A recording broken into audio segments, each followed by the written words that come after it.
Selamat siang Mas Oka. Terima kasih banyak atas waktu yang telah diberikan kepada kami. Sebelumnya perkenalkan, nama saya Wiwit Yuniarti Eka Putri dari Universitas UPN Veteran Jawa Timur, Prodi Administrasi Bisnis, NPM akhir 05. Dan saya Windy Budiasrini dengan NPM akhir 041. Dan saya Isna Marsa Hilmalia dengan NPM akhir 035. Oke, di sini kami sedang menjalankan tugas untuk mata kuliah kebijakan dan strategi bisnis yang diampu oleh Ibu Dr. Alsonja Andarini, MSI, dan Bu Maharani Ikaning Tias, SE, MAB. Oke, sebelumnya mungkin bisa kita mulai perkenalan singkat dulu ya dari Mas Oka yang mungkin. Mulai dari nama Mas Oka mungkin sama ini tentang brand Secara tulis yang singkat gitu. Iya. Oh iya. Kenalin, namaku Oka. Usiaku 27 tahun ini. Bicara soal sejarah polosku ya. Awal kita bentuk emang gak kita sih, sendiri aku. Oke. Awal dibentuk emang karena kesukaanku sama fashion aja. Aku mulai usaha fashion dari kelas 2 SMA. Waktu itu berarti masih usia di 17 tahun ya. Iya. Tapi waktu itu aku jualnya kaos-kaos branded. Tapi kenapa kok sekarang jualnya di kaos polos? Karena aku harus putar otak. Karena di sini marketnya bukan kaos-kaos brand. Jadi gimana caranya aku tetap bisa jualan, tapi bisa jangkau market di sini. Solusinya ya jual kaos polos dengan harga yang murah. Nah, itu aja sih. Oke, mungkin untuk perkenalan singkat tentang brand polosku cukup itu saja ya Mas. Ya, mungkin kita bisa langsung ke pertanyaan pertama untuk Mas Oka nih dari teman-teman. Mungkin bisa dari Windy dulu. Ya Mas, saya mulai ya pertanyaannya. Bagaimana strategi pemasaran yang digunakan oleh polosku ini untuk menarik para pelanggan? Pegang aja ya. Ya. Gimana caranya?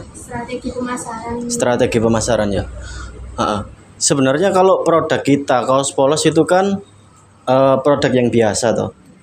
Karena kita nggak ada seninya, nggak jual desain atau nggak jual model lah.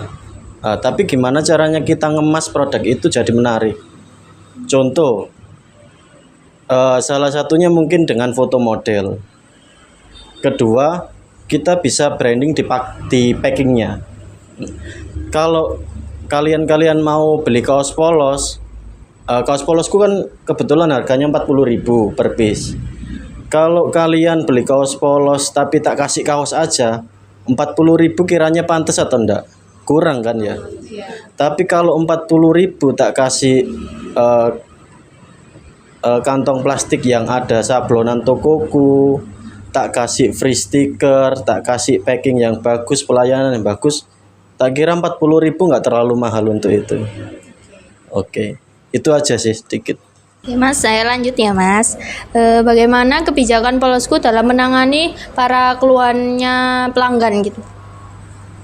Dan kira-kira apa keluhan pelanggan itu rata-rata kayak gimana sebenarnya?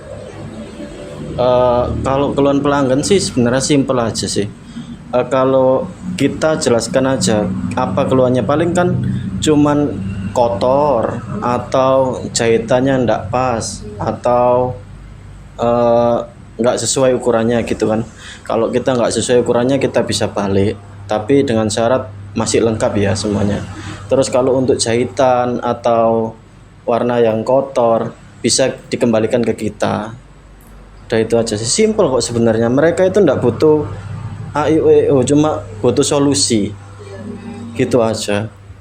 Kira-kira ada jangka waktunya nggak? Kira dari ngembaliin dari beli terus ini Ada sih. Kalau itu paling sih 2 kali 24 jam ya.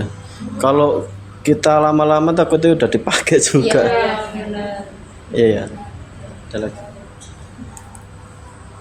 Ini mungkin pertanyaan dari saya yang terakhir.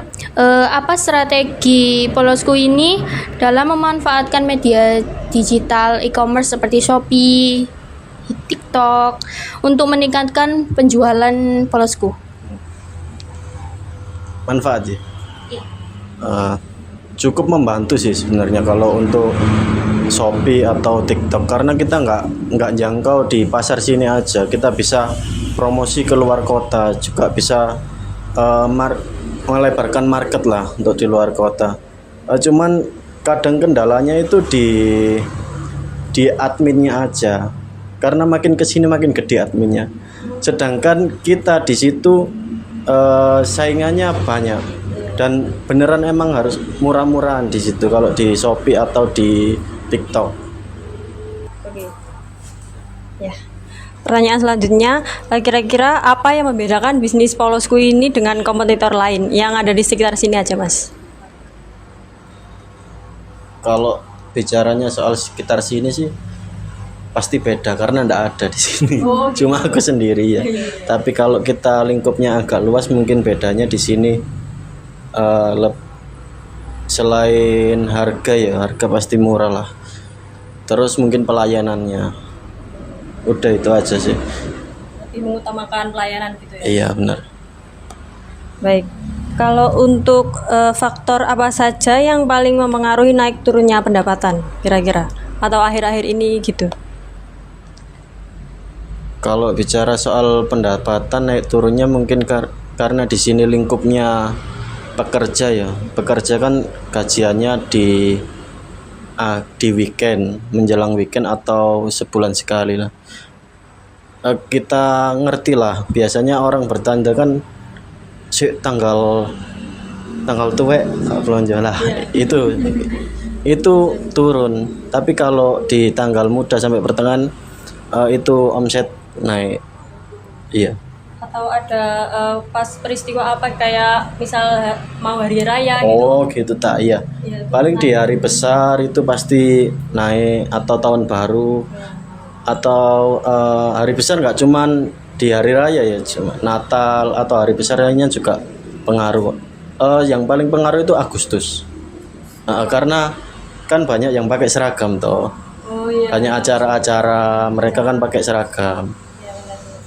Baik. Kemudian kira-kira Masnya waktu dekat ini ada rencana untuk membuka cabang apa enggak? Enggak. Kira-kira boleh Kenapa tuh? nggak sih, Mas? Boleh spill nggak tuh? Kenapa? Alasannya.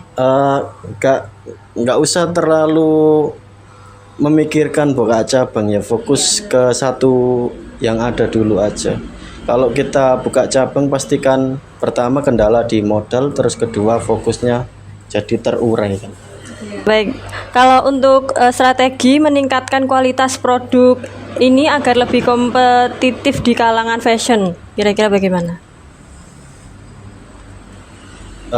Strategi Untuk meningkatkan kualitas produk. Kalau kita dari segi kain kan kita ndak bisa apa-apa ya, karena kan itu dari perusahaan, dari pabrik toh. Tapi kita bisa maksimalkan di cutting sama jahitannya, sama kita kasih free apa. Kadang itu nggak cuman stiker aja sih aku kasih free-nya, cuman kadang itu kasih gantungan kunci, ya lumayan lah buat promosi juga kan. Oke, mungkin ini buat pertanyaan terakhir dari aku ya Mas. Mungkin dari aku cukup 3 pertanyaan aja.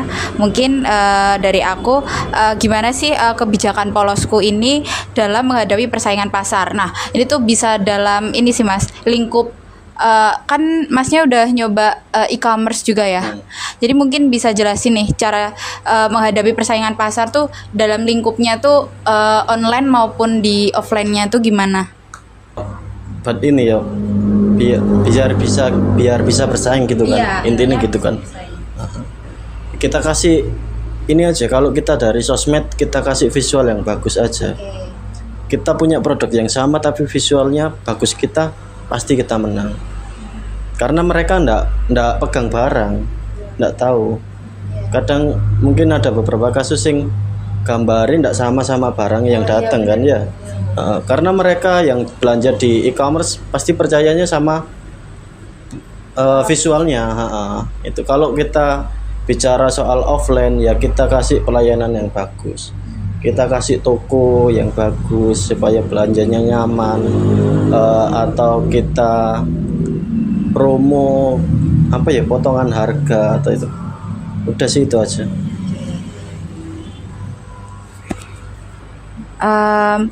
Sebentar, untuk pertanyaan kedua dari saya mungkin untuk target market dari Polosku ini tuh dari kalangan mana aja sih Mas kira-kira? Target market, kalau kita bicara kaos polos kan basic tuh. Iya.